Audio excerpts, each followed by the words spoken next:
आज हम करेंगे मार्क्सिज्म, जो कि इज़म्स की ही थ्योरी का पार्ट है। जैसे मैंने प्रैग्मेटिज्म कराया था, तो आज हम करेंगे मार्क्सिज्म। मार्क्सिज्म के बारे में भी वही चीज़ कि मार्क्सिज्म की थ्योरी किसने दी, aim of education, curriculum, method, ये सारी चीज़ें आपको मार्क्सिज्म के बारे में बतानी है। जैसे आप इंट्रो के बारे में बात करें तो मार्क्सिज्म किसके ऊपर बेस करता है, ये कार्ल मार्क्स की थ्योरी है, जिनका ये आइडिया मतलब आप कह सकते हो ये जनरेट हुआ था कार्ल मार्क्स ने और फ्रेडरिच एंगल्स ने दिया था, और ये डेवलप हुई थी थ्योरी 19वीं सेंचुरी में। इसका मेन फोकस जो है ना मार्क्सिज्म का, क्योंकि ये एक ऐसा विचार है जो समाज में समानता और न्याय पर जोर देता है। इसका प्रभाव जो है वो हमारे एजुकेशन पर भी पड़ता है। तो इसका मेन जो है हमारा उद्देश्य क्या है, क्लास लाइक सोसाइटी का मतलब समानता लेकर आना, सब में इक्वल समानता की बात करता है ये। तो जब हम फिलॉसफी ऑफ मार्क्सिज्म की बात की जाए तो सोसाइटी को इन्होंने दो पार्ट्स में बांटा। एक तो होता है, जैसे आपको भी पता है, हम अमीर गरीब की बात करते हैं, तो इन्होंने बर्जुआस एंड प्रो लिटरेट में बांटा। मतलब बर्जुअस की बात की जाए तो उसमें अमीर आदमियों को शामिल किया और प्रो लिटरेट में वर्कर्स को शामिल किया। ठीक है, तो इन्होंने सोसाइटी को दो पार्ट्स में बांटा। फिर इन्होंने एजुकेशन जो हमारी इन्फ्लुएंस होती है वो हमारी आर्थिक और सामाजिक कंडीशन, आर्थिक का मतलब होता है अमीर गरीब, पैसे से रिलेट करना, और सोशल कंडीशन समाज में आपका कैसा स्टेटस है ना, आप किस जाति से संबंध रख रहे हैं। और एम्फेसिस किसके ऊपर, मेटेरियलिज्म, भौतिक जगत के ऊपर, क्योंकि हमारा आर्थिक जगत बताता है कि आप मतलब आपके पास पैसे ज़्यादा है तो आपकी जो लाइफस्टाइल होगी वो बिल्कुल डिफरेंट होगी, इसलिए भौतिकतावाद पे ये ज़्यादा एम्फेसिस करता है। और मेन एम जो है मार्क्सिज्म का वो है असमानता को कम करना, एक्सप्लॉयटेशन को ख़त्म कर देना। कम करना नहीं मतलब कहो ख़त्म कर देना। ओवरऑल कहा जाए तो हमारा गोल ही यही है कि समाज में समानता हो और न्याय हो ना, ताकि सभी पर एजुकेशन जो भी ली जाए उसका सेम इम्फेक्ट पड़े। ठीक है, अब बात करते हैं इसके एम ऑफ एजुकेशन। तो मार्क्सिज्म के अनुसार शिक्षा का मुख्य उद्देश्य क्या होना चाहिए, क्लास लाइस सोसाइटी बनाना। क्लास लाइस मतलब ऐसा वर्ग रहित, ना अमीर गरीब हो ना छोटा बड़ा हो, क्योंकि ये इक्वालिटी की बात करता है, जस्टिस की बात करता है, समानता की बात करता है। Develop class consciousness. Class consciousness मतलब आप कह सकते हो वर्ग संघर्ष को खत्म करता है। Prepare individual for productive work, उत्पादक कार्यों में इंडिविजुअल्स को लगाना, उनको भविष्य के लिए तैयार करना, ताकि वो ये जो सिस्टम है ना अमीर गरीब वो ख़त्म हो जाए, हर कोई उत्पादन के कार्य में लगे, मतलब हर किसी को जॉब मिले और वो अच्छी अपनी लाइफस्टाइल को बना सके। और एलिमिनेट करना exploitation, social division, work class में कि ये शुद्र है या ये इस तरह से, उन चीज़ों को ख़त्म करना, क्योंकि ये कोलेक्टिव और कोऑपरेटिव सोसाइटी के ऊपर फोकस करता है। अगर ओवरऑल कहा जाए तो इसके मेन उद्देश्य क्या बने, क्लास लाइक सोसाइटी बनाना, सोशल इनइक्वालिटी को ख़त्म करना, जो सामाजिक असमानता है उसको बिल्कुल डिमिनिश कर देना, ख़त्म कर देना, और स्टूडेंट्स को समझा के बदलाव लाना। मतलब ये कह सकते हो आप, एजुकेशन देकर उनकी जो थिंकिंग एबिलिटी है उसमें चेंजेस लेकर आना कि छोटा बड़ा कुछ नहीं होता, सबको समानता है और सब इक्वल है, हर आदमी का जो है एक अस्तित्व है, उसके लिए तैयार करना ओवरऑल कहा जाए। फिर हम बात करते हैं इनके करिकुलम की। तो साइंस और टेक्नोलॉजी को प्रमुख स्थान देते हैं। क्यों देते हैं, क्योंकि जब हमें कोई नई नई चीज़ें सीखनी है, जैसे मैंने बोला ना उत्पादक कार्यों में ध्यान लगाना है, तो ये फोकस क्या करेंगे ताकि हम नई नई चीज़ों को, जैसे आज आपको पता है आज का जो हमारा सिनेरियो है वो एआई जनरेटेड हो गया। एआई जनरेटेड साइंस और टेक्नोलॉजी की तो बात कर रहा है ना। ठीक है, एजुकेशन को वर्क और प्रोडक्शन से जोड़ दिया। क्यों, काम और उत्पादकता, क्योंकि जब आप कुछ सीखते हैं तभी आप कुछ नया डेवलप करते हैं। जो आपने देखे हैं जो स्टार्टअप प्रोग्राम आ रहे हैं वो यही तो है, प्रोडक्टिविटी को बढ़ा रही है ताकि हमारी ये जॉबलेस सोसाइटी ना रहे, है ना।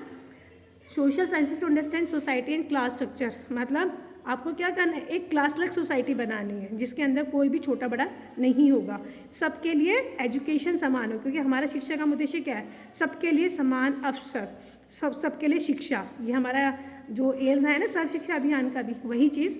और लेक्स एम्फेसिस ऑन रिलीजियस और स्पिरिचुअल कंटेंट, मतलब ये धर्म को जाति को मानता ही नहीं है। ओवरऑल कहा जाए तो करिकुलम क्या कह रहा है कि साइंस और टेक्नोलॉजी को प्रमुख स्थान दिया जाए, हिस्ट्री और इकोनॉमिक्स का अध्ययन किया जाए। ठीक है, वर्क बेस्ड और प्रैक्टिकल एजुकेशन दी जाए, क्योंकि इससे प्रोडक्टिविटी बढ़ती है। और रियल लाइफ प्रॉब्लम्स से जो है ना संबंधित हो, मतलब जो हम कर रहे हैं, जैसे प्रैग्मेटिज्म में भी हमने पढ़ा था कि हम बच्चों को किसके लिए कर रहे हैं, रियल लाइफ के लिए तैयार कर रहे हैं। तो यही वो जो है हमारा करिकुलम मार्क्सिज्म का एम्फेसिस करता है कि एजुकेशन ऐसी हो जो बच्चे को भविष्य के लिए तैयार करे।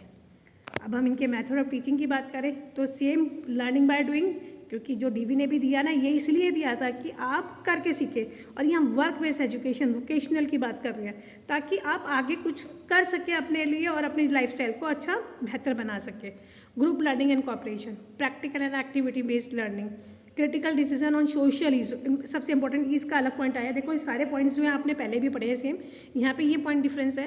Critical discussion on social issues, मतलब जो सामाजिक मुद्दे हैं उनके ऊपर पॉजिटिव नेगेटिव करके आपको वाद विवाद करना, मतलब आपके हिसाब से कौन सा पक्ष में है, क्या विपक्ष में है, उसके ऊपर आपको डिस्कस करना, ताकि उसके ऊपर वो रियल लाइफ जो है सॉल्यूशन निकल कर आए। Integration of education with real life work, जैसे हमने प्रैक्टिस में पढ़ा था ना कि व्यक्ति को भविष्य के लिए तैयार करना, वही चीज़।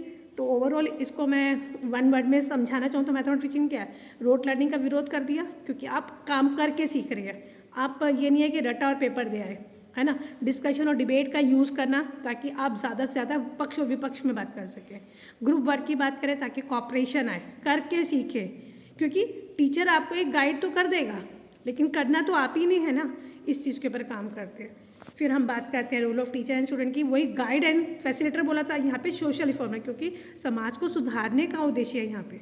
Promotes equality and critical thinking, क्योंकि टीचर क्या करता है, एक क्लासरूम एनवायरनमेंट है, सारे बच्चे अलग अलग कम्युनिटीज से, अलग अलग कास्ट से, अलग अलग ग्रुप से आए हुए हैं, लेकिन टीचर के लिए सारे बच्चे क्या इक्वल है। तो यहाँ पे क्लासरूम एक एग्जाम्पल है रियल लाइफ कि टीचर उन सबके साथ में एक साथ ही है, क्योंकि क्लास में उसके लिए जितने भी स्टूडेंट्स हैं वो सब एक इंडिविजुअल हैं और सबको एक ही समान माना जाता है। तो यहाँ पे इक्वालिटी को वो प्रमोट करता है, ताकि हर बच्चा ये समझ सके कि वो कहीं से भी आया हो, लेकिन है क्लास में सबके लिए एक समान।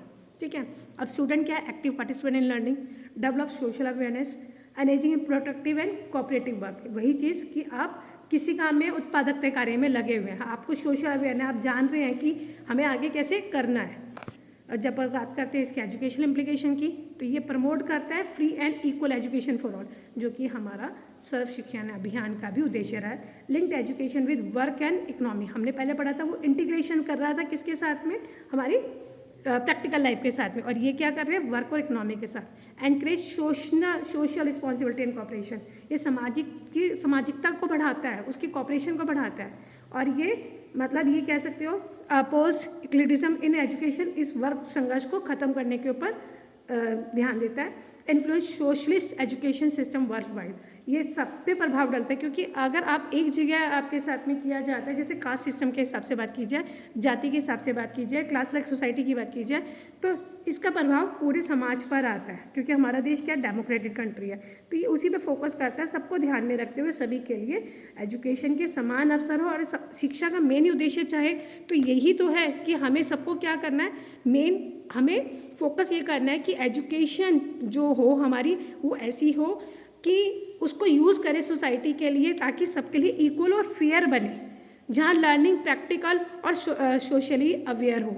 मतलब मैं कह दूँ कि सोसाइटी क्या हो, इन चीज़ों के लिए एक तैयार हो कि यहाँ पर सब एक हैं और किसी में कोई भी भेदभाव नहीं है। तो यही हमें करना था। Thank you.